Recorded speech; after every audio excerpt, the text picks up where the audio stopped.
we're going all the way. Numbness.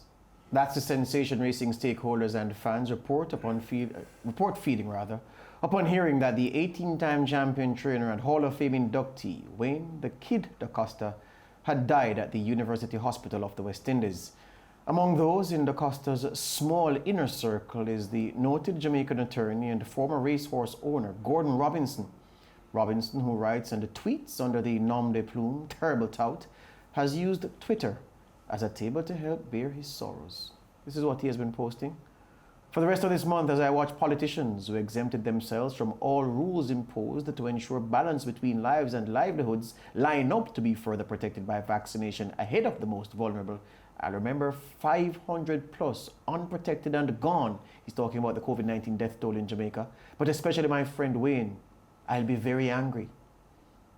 Wayne and I understood each other 150%.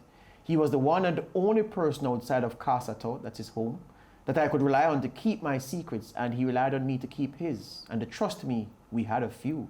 He was the ampersand's godfather, one of Gordon Robinson's 3 sons. I am Steffi's godfather, Steffi Wayne Dacosta's daughter. It is just too much. A famous but humble friend who met Wayne at Costa messaged, "He appeared to be such a calm, balanced, and decent human being. Apart from that, his records at Caymanas will stand the test of time. Thinking of his family at this time, sure this isn't helping Karen's state of mind." Karen being, of course, Robinson's wife. Nope. Flooding. And then he retweeted what Baba Nunes, the current champion trainer, said, "We as an industry lost a giant today. Tara, Kelly, Brooke, and I are heartbroken at this time. Wayne was so much more than a top-class trainer. He married the love of his life, Elizabeth, and the deeply loved and was so proud of both Jason and Stephanie." Rumors swirled about the cause of Dacosta's hospitalization in late February, but the family and those closest to him remained tight-lipped about his malady. Dacosta, who worked in the stores department at the Gleaner newspaper before flinging himself fully into the horse racing business, was born in the Bournemouth area of Kingston and grew up in the Sandhurst community. Among his playmates were the older siblings of our very own Lance Whitaker. Dacosta started his legendary racing career as an assistant trainer to his mentor, facilitator, and friend, Philip Fiani, himself a legendary figure in horse racing in this hemisphere. Dacosta won his first race with the horse he bought with his $1,500 Jamaican redundancy payment from the Gleaner back in 1977. That horse, Windsor, was the first of 2,290 career winners, a haul which included every major race on the Caymanas Park calendar. This morning, the SportsMax team traveled to his workplace of over 40 years, Caymanas Park, to get reactions to the devastating news of his death.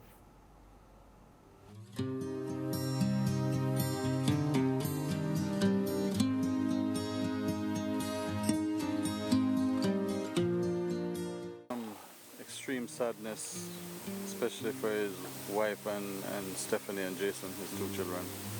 Obviously, I'm a family man first. We all are before we actually are. Think of our professions. So extremely sad. He was a consummate professional, and I said this before.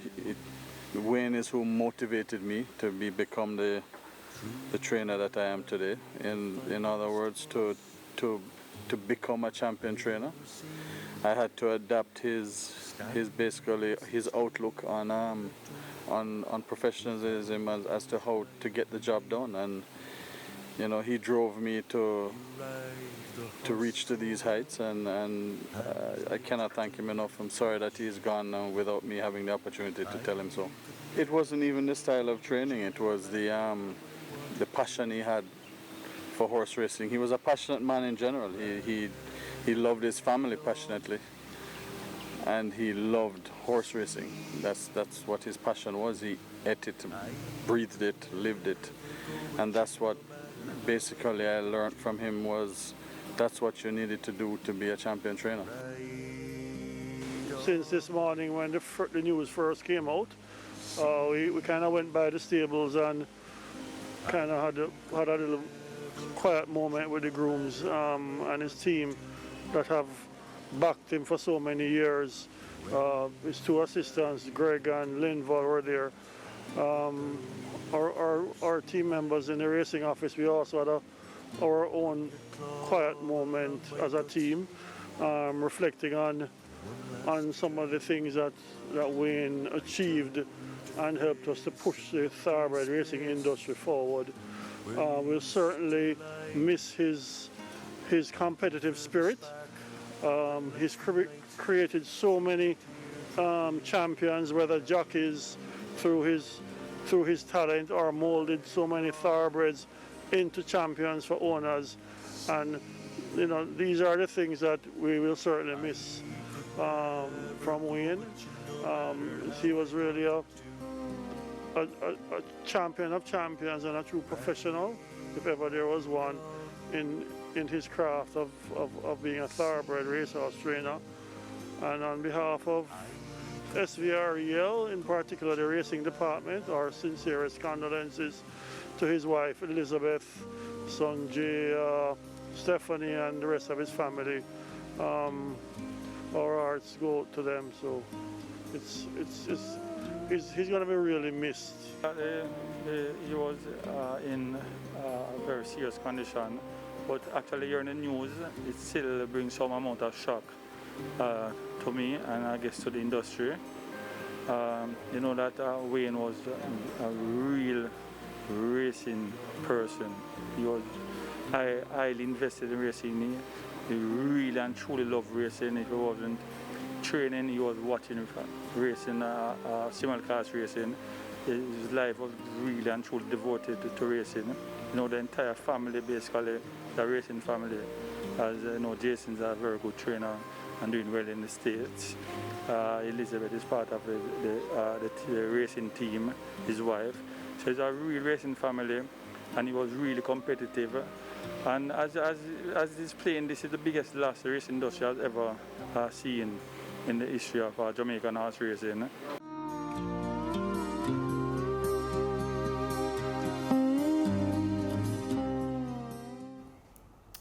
Yeah, that's Wayne. We can't just run out without saying something, and it's proper to ask Lance to use the time we have to go first. Yeah. Well, his performances and accomplishments as a racehorse trainer very well documented.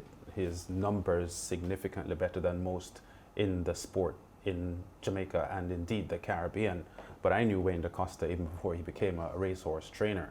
And as you had mentioned, my older brother was a good friend of Wayne Dacosta and a group at Sanders Crescent where they hung out at the Macala House. That was the base where they did everything, played football, table tennis, cycling was also a part of it. I was a lot younger, so I wasn't integrally involved. I was just tagging along with my bigger brother. And what stands out for me most in my memory was the cycling, because as you know, Sanders Crescent it has a circular thing about it. They had bicycle races, and sometimes you had the circuit races and the straight races. And I remember Wayne Dacosta, we call him Uxie. That was his nickname at the time, Uxie. He had not started in his racing career yet. He was almost unbeatable going the 5 straight, which was a race that started towards the East King's House end of Sanders Crescent up towards the Macala House. And he was a heavy-set person, and when he got on the bicycle and started pumping, going the 5 straight, you may beat him round, but in the 5 straight, Uxie was almost unbeatable. And I remember those days very well, and wouldn't have known then that he would become the colossal figure in horse racing that he has today. But I remember him from then, and stood close to his career since then, and certainly sad to see him go. Let me just use my time to say that for all he achieved in his career, and I've had the pleasure of being in his company a couple of times outside of racing circles to get a glimpse into the real one, a couple of Christmas dinners at Gordon Robinson's house. And what I'll always remember about his career, his storied career, you're correct, he's won everything and his numbers are so great. But I have to go back to 1984 where it all began. Because before 1984, he was just another trainer. 1984 was when he won that first Trainers' Championship, and it took him over a decade to win the second one. 1984 was his magnum opus. helped in no small measure by a horse called Thornbird, who won 7 races from 10 starts for him in 1984. Most of them ridden by Emilio Rodriguez, who actually called me today, George, to offer his condolences to Wayne and the family. Correct you are. And Thornbird was so central to everything. So good you mentioned Rodriguez. He was champion jockey. Bowden Estates, the farm where she was bred, were champion breeder. And Fast Lane, her owner, were champion owners. And Wayne Dacosta, her trainer, champion trainer. So I was making the point that the $289,000 that Thornbird earned in 1984 represented 51.65% of the total earnings that Wayne Dacosta used to win the Trainers' Championship that year. 51 winners, $560,000 and $65,000 in stakes earnings in 1984. Interestingly, here's what's keen about what's crucial about 1984. He didn't get Lance Mariah his first win of 1984 until the 122nd race day of that year, on February 25, 1984. A horse called Lifeguard, ridden by El Curlew, won for him in a C handicap over 5.5 furlongs. Actually, that race was given to Lifeguard in the steward's room. First past the post was disqualified and placed third. So Lifeguard won, giving Wayne his first win of 1984, 122 races into the race year. What's crucial about Lifeguard again? I go back to the Boxing Day race card of 1984, the penultimate race day of the year. He didn't start any horses. Well, he didn't win a race on the last race day, which was December 29, but he won 2 races on December 26, the Boxing Day.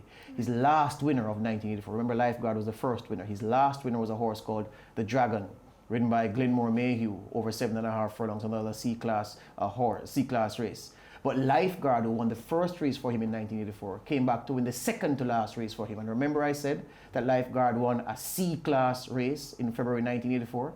Wayne Dacosta took that horse from C-class in 1984. By the time it won for him, his second to last winner of 1984, it was an A-class race, Lance, over 5 furlongs straight. He was, of course, the handicaps were in his favor, ridden by Al Gopi. The favorite in that race was Don Corleone, a top-class sprinter, you'll remember at that time, Lance, and Ragamuffin was also in that race, another crack sprinter. So that just, I think, encapsulates Wayne Dacosta's career. C-class at the start of the year, Lifeguard. A-class by the time the year finished, and in between it all, he did enough to be the champion trainer for the first time. He was an absolutely great trainer, there's no question about that, and he was an even finer human being from the little I was privileged to know of him outside of racing, and may his soul rest in peace. Definitely pure class, and of course I'm wishing his family and his loved ones strength to get through this trying time, and everybody at Caymanas back as well. Right, and in true Wayne style, he wouldn't want the racing to stop, and so SportsMax isn't stopping with the racing, because on Saturday the Dubai World Cup will be down for decision, and guess what? We'll have it live right here on the Home of Champions.